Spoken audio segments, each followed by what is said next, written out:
नमस्कार, मेरा नाम है ओम प्रकाश यादव और आप देख रहे हैं वॉइस ऑफ रिपब्लिक।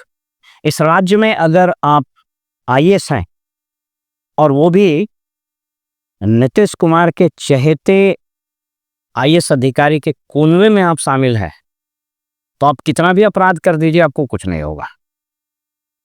मैं कुछ उदाहरण देता हूं आपको। मेरे हाथ में दैनिक भास्कर के पेपर की एक कटिंग है, मैं इसको दिखाता हूं। ये कटिंग 97 बैच के आईएएस अधिकारी आरएल चौंथू, जो वर्तमान में बिहार राज्यपाल के प्रिंसिपल सेक्रेटरी हैं, वे जब सहरसा में पोस्टेड थे डीएम के रूप में, तो उन्होंने कई लोगों को, जो आपराधिक छवि के थे, उन लोगों को बगैर पुलिस वेरिफिकेशन के आर्म्स लाइसेंस दे दिया। मामला जब संज्ञान में आया, अखबार में छपा, तो 2005 में उन पर मुकदमा दर्ज हुआ सहरसा थाने में और उन पर आईपीसी की धारा 109, 419, 420, 467, 468, 471 और 120 बी और आर्म्स एक्ट की धारा 30 के तहत मुकदमा दर्ज हुआ। ये बताते चले कि ये धाराएं कॉग्निजेबल नॉन बेलेबल ऑफेंस है। आरएल चौंथू कभी गिरफ्तार नहीं हुए, उनको निलंबित नहीं किया गया। मेरी जानकारी के हिसाब से उन पर विभागीय कार्रवाई भी नहीं चली है, क्योंकि अगर विभागीय कार्रवाई चली होती तो डीएम सामान्यतः ज्वाइंट सेक्रेटरी या एडिशनल सेक्रेटरी रैंक का अफसर होता है। अब ये प्रिंसिपल सेक्रेटरी हो गए, इसका मतलब इनको प्रोन्नति भी मिलती गई। ये हाईकोर्ट गए, हाईकोर्ट से भी राहत नहीं मिली और हाईकोर्ट ने कहा कि साहब इसको, इनके मुकदमा का जल्दी से फैसला कर दीजिए, 6 साल में ट्रायल चला के मामले को डिस्पोज ऑफ कीजिए, मतलब जो उसमें उसका लॉजिकल कंक्लूजन है उसको कर दिया जाए। मैं इस केस के डिटेल्स में नहीं जा रहा हूं। मैं बताना क्या चाह रहा हूं कि एक आईएएस अधिकारी डीएम रहते हुए अपराधी छवि के लोगों को बगैर प्रक्रिया का पालन करते हुए आर्म्स के लाइसेंस देता है। मामला संज्ञान में आता है, उस पर एफआईआर दर्ज होता है, हाईकोर्ट कहता है कि ट्रायल जल्दी करके खत्म करिए, लेकिन यह आईएएस ऑफिसर न तो निलंबित होता है, न इस पर डिपार्टमेंटल प्रोसीडिंग होती है, न ये गिरफ्तार होता है। मजेदार बात है। और राज्यपाल, जो राज्य के संवैधानिक सर्वे सर्वा है, उनका प्रधान सचिव बना हुआ। आप सोच के देखिए। एक दूसरा मामला बताते हैं जो और मजेदार है। एक आईएएस अधिकारी है, उसका नाम है कंवल तनुज, संभवतः 2010 बैच का आईएएस अधिकारी है। यह औरंगाबाद जिले में डीएम के रूप में पोस्टेड था। यह बात 2017 की है। औरंगाबाद जिले में एक ब्लॉक है नबीनगर। नबीनगर में एनटीपीसी और रेल, ये दोनों मिल करके एक पावर प्लांट बैठाने का करार हुआ। लगभग 1800 करोड़ रुपया उसमें खर्च होना था। तो दोनों ने एक जॉइंट वेंचर बना के एक कंपनी बनाई, उसका नाम भारतीय रेल बिजली कंपनी लिमिटेड हुआ, BRBCL। स्वाभाविक रूप से इस प्लांट को एस्टैब्लिश करने के लिए लैंड एक्वायर करना था, तो लैंड एक्विजिशन की कार्रवाई प्रारंभ हुई। लैंड एक्विजिशन जिले में एक ऑफिसर भी होता है, लेकिन फाइनल अथॉरिटी डिस्ट्रिक्ट मजिस्ट्रेट होता है। कुछ मामले में कमिश्नर से भी कंकरेंस लिया जाता है। हमारा मामले को जरा संक्षिप्त रूप में बता देते हैं आपको, क्योंकि इस संबंध में मैंने काफी दरियाफ्त किया और उस समय जो लोग पोस्टेड थे जिले में, औरंगाबाद जिले में, उन अधिकारियों से भी बात की। ऑफ कोर्स उनका नाम हम नहीं बताएंगे आपको। हुआ ये कि जो लैंड एक्वायर होता है तो उसमें रैयत को मुआवजा मिलता है, लेकिन अगर कोई सरकारी जमीन हो तो उसका फिर लैंड को ट्रांसफर किया जाता है, उसके लिए अलग पॉलिसी है। ये प्रश्नगत मामले में हुआ ये कि ये जमीन मौजा कजराइन का बताया गया है, नबीनगर ब्लॉक में पड़ता है, खाता 12 प्लॉट नंबर 1, रकबा करीब करीब 2 एकड़ के आसपास, कहीं कम कहीं ज़्यादा बताया जा रहा है। हुआ ये कि अंचल अधिकारी ने रिपोर्ट दिया कि साहब इस जमीन का कोई क्लेमेंट नहीं है।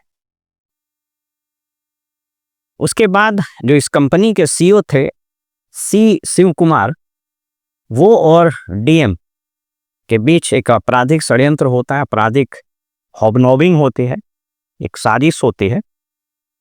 और एक गोपाल प्रसाद सिंह करके, अगर मुझे ठीक से नाम याद हो, एक व्यक्ति, ऑफ कोर्स अब वो मर चुका है, एक फर्जी व्यक्ति को खड़ा किया गया और डीएम ने अपने अथॉरिटी का इस्तेमाल करते हुए अंचल अधिकारी को आदेश दे करके उस जमीन, ये मौजा कजराइन प्लॉट नंबर, खाता नंबर 12 प्लॉट नंबर 1 की जो प्रश्नगत जमीन है, उसको इस गोपाल प्रसाद सिंह के नाम पर करवा दिया।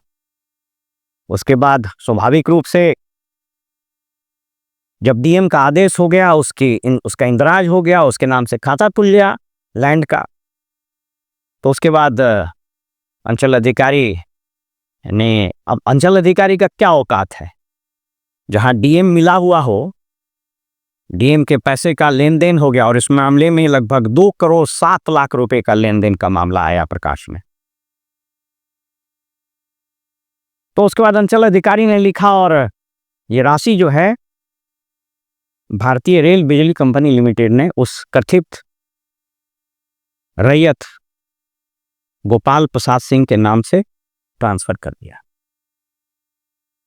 उस समय जो लोग पोस्टेड थे उसको हमको बड़ा मजेदार कहानी उसका सुनाया। कहा कि उस व्यक्ति को जो फर्जी रूप से खड़ा किया गया, उसको बताया कि तुमको भी कुछ पैसा मिल जाएगा, तो तुम खाली बताना। इस पर बहुत बवाल भी हुआ, उसकी वीडियो रिकॉर्डिंग हुई, वहां के लोगों ने ऑब्जेक्शन किया कि इसका तो जमीन ही नहीं है। ये पूरा एफआईआर में पूरा मामला दर्ज है, अखबारों में भी जो कटिंग निकली है, अखबारों में जो छपे, उसको भी मैं आपको स्क्रीन पर दिखाता हूं। अखबार रंगा रहा। उसके बाद उसको भुगतान किया और जैसे भुगतान किया उसके बाद तो सब तो सेटिंग था, वो पैसा निकल गया जहां जाना था। जो आरोप सीबीआई ने लगाए हैं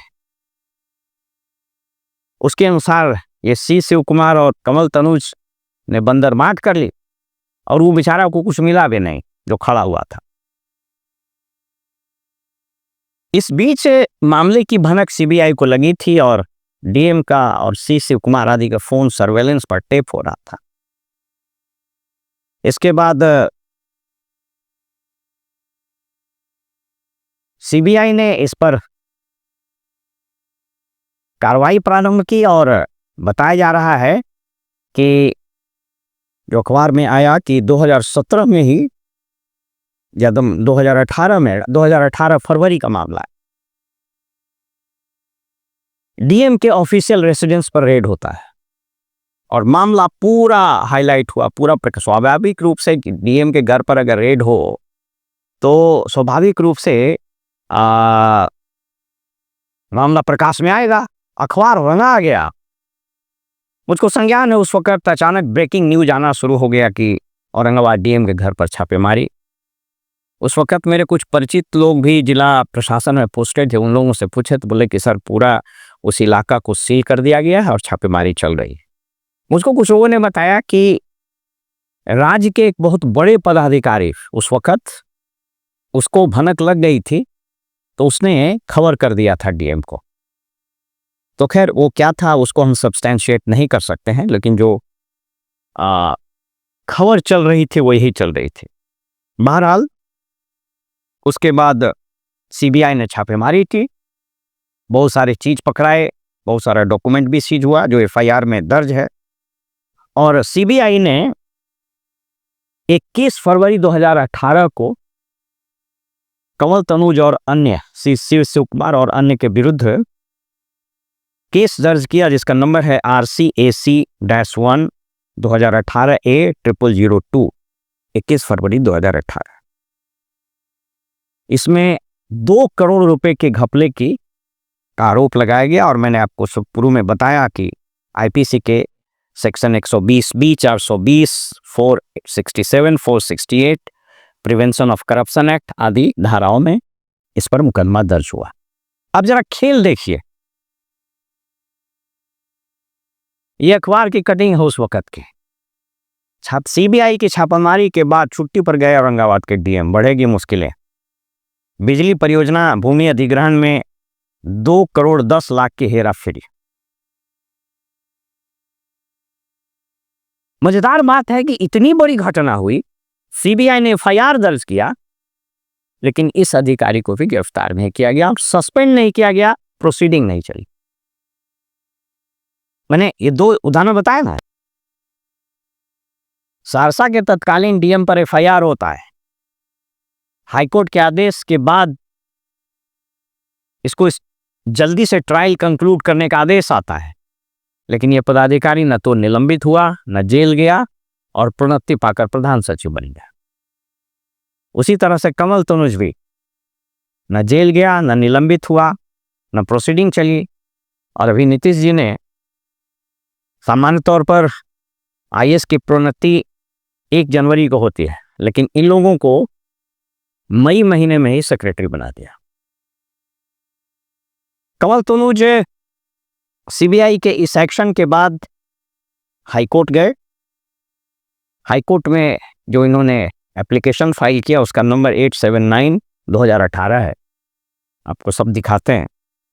इसमें मुख्य रूप से दलील इनकी ये थी कि चूंकि ये सेंट्रल गवर्नमेंट के अफसर्स हैं और स्टेट गवर्नमेंट ने इनको पोस्ट किया है वहाँ, तो बगैर स्टेट गवर्नमेंट के परमिशन के इन पर इन्वेस्टिगेशन नहीं हो सकता है। हाईकोर्ट ने इनके पिटीशन को रिजेक्ट कर दिया और कहा कि नहीं, करप्शन के मामले में स्टेट गवर्नमेंट के नोड यानी उसकी अनुमति की आवश्यकता नहीं है, सीबीआई का जांच होगा। उसके बाद ये जनाब एसएलपी में गए सुप्रीम कोर्ट, वहाँ क्रिमिनल रेट पिटीशन 9876/2018 ये दायर हुआ और उसमें भी जो आदेश पारित हुआ वह आदेश में उसी चीज को सब्सटेंशिएट किया। ही पूरा आदेश हम आपको दिखाते हैं, इसके ऑपरेटिव पार्ट को अगर आप पढ़िएगा। इन view of the above this appeal must fail and the same is accordingly dismissed. इसका मतलब ये हुआ कि उन्होंने जो रिट पिटीशन फाइल किया था और यही दलील दी थी कि बगैर सीबीआई के, बगैर स्टेट गवर्नमेंट के परमिशन के इन पर मुकदमा नहीं चल सकता है, उसको सुप्रीम कोर्ट ने खारिज कर दिया। ये एफआईआर को क्वेश करने के लिए एक्चुअली गए थे। इसका मतलब ये हुआ कि एफआईआर क्वेश नहीं हुआ। मेरी जो जानकारी है, मेरे जो स्रोत हैं वो बताते हैं और इस डिस्क्लेमर के साथ बताते हैं। मैंने बहुत प्रयास किया जानने का कि इस केस का अपडेट क्या है, तो वो नहीं है। तो मेरे पास जो सूचना है उसके आधार पर हम बता रहे हैं, मैं ये डिस्क्लेमर दे रहा हूं। लेकिन एक चीज तो तय है कि अगर ये दोनों अधिकारी जिसकी बात मैंने कही, अगर ये स्टेट गवर्नमेंट का कोई ऑफिसर होता, तो डिप्टी कलेक्टर होता या कोई और सेवा का होता, मैं अगेन ये रीआइटरेट करता हूं कि कोई भी अधिकारी अगर करप्शन में इन्वॉल्व है तो उस पर कार्रवाई होनी चाहिए। There is equality before the law. लेकिन ये दुगलापन क्यों, ये दोहरी नीति क्यों? हम आपको अगले एपिसोड में बताएंगे कि इस राज्य सरकार ने 2-3 डीसीएलआर को, डिप्टी कलेक्टर लैंड रिफॉर्म्स, भूमि सुधार उपसमाहर्ता को ऐसे फ्रीवोलस ग्राउंड पर सस्पेंड किया है कि जिसका कोई आधार नहीं है। और अगर वही आधार हो तो 1 दर्जन से ज्यादा डीएम और कम से कम 5 से 6 डिविजनल कमिश्नर को सस्पेंड होना चाहिए, एसपी को भी सस्पेंड होना चाहिए। मामले की पेंडेंसी को आधार बनाया गया है। बहरहाल वो एक अलग इशू है। मैं बताना ही चाह रहा हूं कि जरा इस नीतीश कुमार के सरकार की दोगली नीति को जरा देख लीजिए। बहरहाल जो मेरी सूचना है वो ये है कि सीबीआई ने प्रोसिक्यूशन सैंक्शन के लिए सरकार से अनुमति मांगी। और चार्जशीट जब आपको केस, इसको आप ऐसा समझिए, सुप्रीम कोर्ट ने कई मामलों में स्पष्ट कर दिया है कि एफआईआर दर्ज करने के लिए सरकार की अनुमति की आवश्यकता नहीं है। इन्वेस्टिगेशन करने के लिए भी एफआईआर की आवश्यकता, स्टेट गवर्नमेंट की अनुमति की आवश्यकता नहीं। लेकिन एक कानूनी बाध्यता है, सीआरपीसी में 197 में प्रोविजन था, अब नया बीएनएसएस में भी अकॉर्डिंगली प्रोविजन आ गया है कि चार्जशीट अगर आपको दायर करना है कोर्ट में तो उसके लिए आपको सीबीआई को या कोई भी इन्वेस्टिगेटिंग एजेंसी अगर है फॉर दैट मैटर, तो उसको संबंधित सरकार से सैंक्शन की आवश्यकता होती है। मेरी जो जानकारी है, सीबीआई ने सैंक्शन के लिए बिहार सरकार से अनुमति मांगी थी और बिहार सरकार ने कदाचित वो अनुमति नहीं दी है। ये तो एक तकनीकी मामला है, लेकिन सोच करके देखिए, किसी अधिकारी के घर पर रेड होता है सीबीआई का, इतने डॉक्यूमेंट्स पकड़ाते हैं, हाई कोर्ट और सुप्रीम कोर्ट इसके एफआईआर क्वेशिंग के एप्लीकेशन को रद्द कर देता, उसके बावजूद ये आदमी न तो गिरफ्तार हुआ। ये तो सीबीआई को बताना चाहिए कि क्यों नहीं गिरफ्तार हुआ, और ये स्टेट गवर्नमेंट को बताना चाहिए कि निलंबित होकर के इस पर विभागीय कार्रवाई क्यों नहीं चली। एक दो चीज और आपको बताते हैं, सहरसा की ही बात। सहरसा में एक डीएम थे जो संभवतः केरल या किसी अन्य स्टेट से डेपुटेशन पर आए थे। नीतीश कुमार का एक वो अलग स्टाइल है, अपने बिरादरी का या अपने चहेतों को पूरे देश से खोज खोज कर यहाँ मंगवाता है। पटना में तो 3 से 4 डीएम ये इंपोर्ट करके लाए थे अपने स्वजातीय, और वो सब लूटपाट के यहाँ से गया, किसी पर कुछ नहीं हुआ। गया में तो एक डीएम इन्होंने लाया था, अभिषेक सिंह, इतना लूटा कि गया शहर कांप गया था। जब कार्रवाई होने की बात आई, पूरा एविडेंस मिल गया, तो उसको, जिसको बोलते हैं, फ्री छोड़ दिया, और उसको सिर्फ सजा के तौर पर नहीं हुआ कि उसको रिपैट्रिएट कर दिया, माने अपने त्रिपुरा कैडर का संभवतः था वो अफसर, उसको लौटा दिया।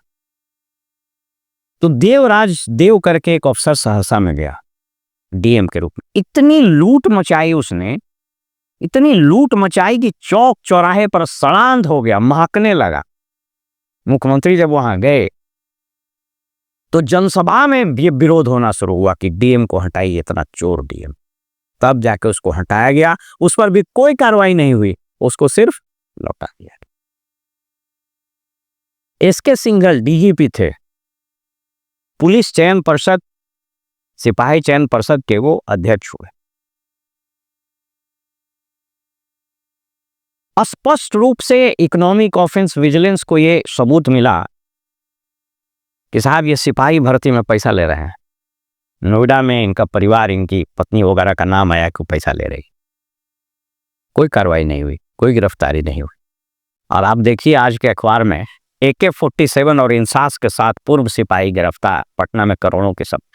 ये सब के तार वैसे ही जुड़े हैं, उलूल जुलूल तरीके की नियुक्ति, घूस लेके नियुक्ति, पैसा लेके पोस्टिंग करने का ही दुष्परिणाम है। तो मैं अभी आपको सिर्फ इतना ही बता रहा हूं कि इस राज्य में अगर आप मुख्यमंत्री के इनर कोटरी में शामिल हो जाइए, लूटपाट करते रहिए, और स्पेशली अगर आप आईएएस हैं और आईपीएस हैं तो आप पर कोई कार्रवाई नहीं हो। अगवानी पर्वता सुल्तानगंज का पुल 3 बार गिरा,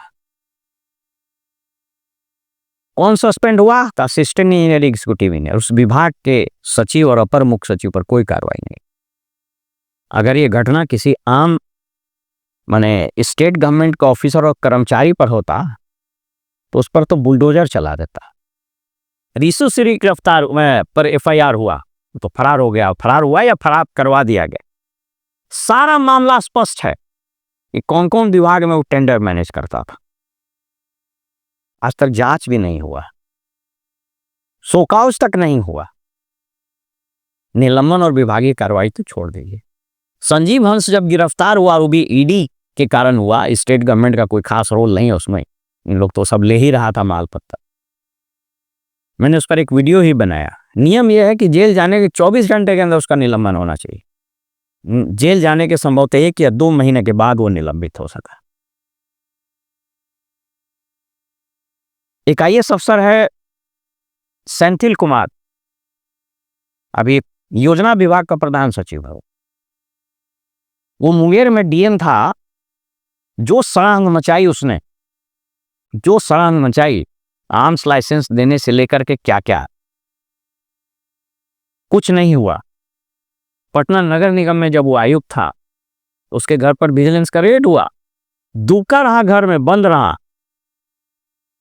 उसके बाद सेंट्रल डेप्यूटेशन या लौट के आया, उसकी प्रोन्नति हो गई, नाउ इज प्रिंसिपल सेक्रेटरी। मैं अगर नाम जोड़ाना शुरू कर दूं तो इस एपिसोड में 1 घंटा का वीडियो बन जाएगा। मैं ये वीडियो इसलिए बना रहा हूं ताकि आम लोग और इंटायर ब्यूरोक्रेसी भी इस बात को समझ ले। ये विजिलेंस जो आई वाश करती है, राजस्व कर्मचारी को पकड़ लिए, असिस्टेंट इंजीनियर को, मैं ये जस्टिफाई नहीं कर रहा हूं, अगेन मैं बता रहा हूं, लेकिन ये जो छोटी मुर्गियों छोटी मछलियों को आप पकड़ रहे हैं और सारा मगरमच्छ यहां घूम रहा है। क्यों? क्योंकि ये सब के तार मुख्यमंत्री आवास और डीके टैक्स से जुड़ा हुआ है। इन लोग किसी को कुछ नहीं होगा। इसलिए किसी ने सही कहा है, आईएएस का फुल फॉर्म होता है आई एम सेफ। आईएएस हो जाइए, खूब लूटिए, खूब आतंक मचाइए, आडंबर फैलाइए और वहां पर हिस्सा पहुंचा दीजिए। यकीन मानिए आपको कुछ नहीं होगा। फिलहाल हमें इजाजत दीजिए और आप देखते रहिए वॉइस ऑफ रिपब्लिक। नमस्कार।